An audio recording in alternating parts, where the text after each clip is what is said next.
শফিকুর রহমান, আমি কৃতজ্ঞতা জানাই।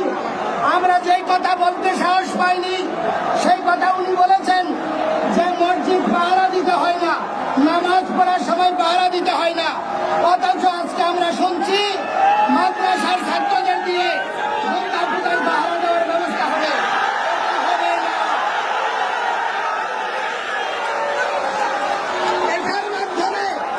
এটার মাধ্যমে মাননীয় ধর্ম উপদেষ্টা বিশ্ববাসীর কাছে বাংলাদেশের হিন্দুদের বাস্তব চিত্র তুলে ধরেছে যে এই দেশে হিন্দুরা কত বিপন্ন হলে অপরাপর ধর্ম বিশ্বাসের মানুষকে পাহারা দিয়ে তাদের অস্তিত্ব রক্ষা করতে হয়। সেই জন্য আমরা এই ধরনের কোন প্রচেষ্টার সঙ্গে সহমত পোষণ করি না। আমরা যারা আমাদের এই সাম্প্রদায়িক নিপীড়নে যে সমস্ত রাজনৈতিক দল পাশে এসে দাঁড়িয়েছে আমরা তাদেরকে কৃতজ্ঞতা জানাই, কিন্তু এটাও বলতে চাই এই ধরনের ব্যবস্থায় আমরা ওই বিড়ালের কাছে মুরগি পোষা হয়ে থাকতে চাই না। আমরা বলতে চাই আজকে স্বাধীনতার পর থেকে আমাদেরকে দুর্গা পূজায় 500 কেজি করে চাল দিচ্ছে, খয়রাতির চাল। আমরা কি ভিক্ষুক? যদি আমরা ভিক্ষুক না হই, আমরা যদি এই জাতি রাষ্ট্রের অংশ হই, ত্রাণ তহবিলের অর্থ দিয়ে কেন আমাদেরকে প্রহসন করছে? কেন হিন্দু ধর্মীয় ফাউন্ডেশন হচ্ছে না? রাজনৈতিক দলগুলি তাদের মদত পুষ্ট কিছু দালাল তৈরি করার জন্য কল্যাণ ট্রাস্টের ট্রাস্টি বানিয়ে কিছু হিন্দু লিডারের মাথা কিনে নিয়ে তাদেরকে দিয়ে হিন্দুদের বিরুদ্ধে বক্তব্য দেওয়া হচ্ছে। এই ধরনের প্রবণতার বিরুদ্ধে আমরা সনাতনীরা সবাই একসাথে লড়ব। আমরা কোন বিদেশি রাষ্ট্রের কোন বিদেশি প্রভুর সহযোগিতা চাই না। অতীতে যেমন সাধু সন্তরা আত্মবলিদান করেছে আমরা আত্মবলিদান করব, কিন্তু এই ভূমি ত্যাগ করব না। আজকে সরকারিভাবে বলা হচ্ছে এই দেশে আমাদের একজন সেনা কর্মকর্তা উনি সংবাদ সম্মেলনে বলেছে বাংলাদেশের সংখ্যালঘুরা, ধর্মীয় সংখ্যালঘুরা তারা পৃথিবীর সবচেয়ে ভালো আছে।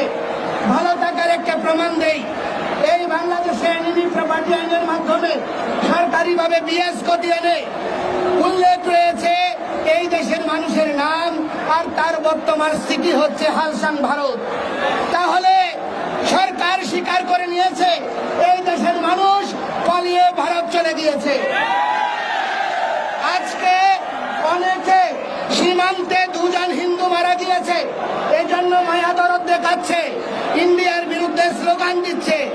তো আমি বলতে চাই তারা কেন সীমান্তে গিয়েছে আগে ওইটা খুঁজে নিন।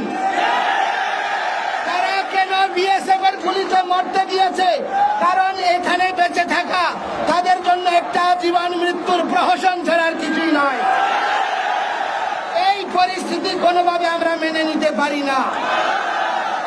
একটা জিনিস মনে রাখবেন, বাংলাদেশের মানুষকে আজকে আপনারা রোহিঙ্গাদেরকে সংরক্ষণ করছেন। বাংলাদেশের মানুষ তাদের পাশে দাঁড়িয়েছে, মানবতায় বিশ্বাস করে বলে আমরা পুন্ডরিক ধাম থেকেও প্রতিটি মঠ মন্দির থেকে ত্রাণ নিয়ে রোহিঙ্গাদের পাশে দাঁড়িয়েছি।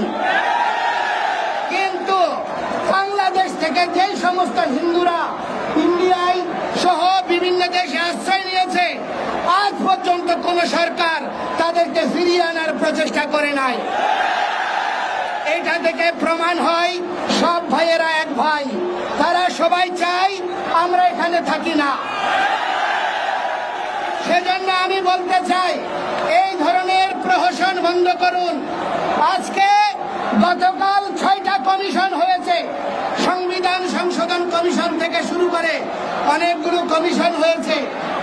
সেই কমিশনে যদি সংবিধান সংশোধন করতে হয় সেখানে অবশ্যই আমাদের সনাতনীদের সর্বগ্রহণযোগ্য প্রতিনিধি থাকতে হবে, না হলে কোন সংবিধান পরিবর্তনকে আমরা সমর্থন করব না। আমাদের নিয়ে দেবোত্তর সম্পত্তি আইন নিয়ে 13 সাল থেকে প্রহসন হচ্ছে, আজ পর্যন্ত থেমে নাই।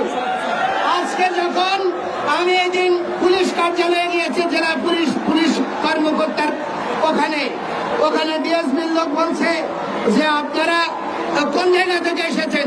আমি বলছি ফুলবাড়ির থেকে। ও আপনারা জায়গা দখল করেছেন, আমার ধর্মের জায়গা, দেবতার জায়গা। আমরা যদি দখলবাজ হই তাহলে যারা দখল করছে তাদের পরিচয়টা কি? এই ধরনের প্রবণতা পরিত্যাগ করুন। আমি এই চট্টগ্রামের কৃতি সন্তান ডক্টর মোহাম্মদ ইউনূসের কাছে অনুরোধ করব, আজকে চট্টগ্রামবাসী জেগে উঠেছে, তারা আর ঘুমিয়ে নাই।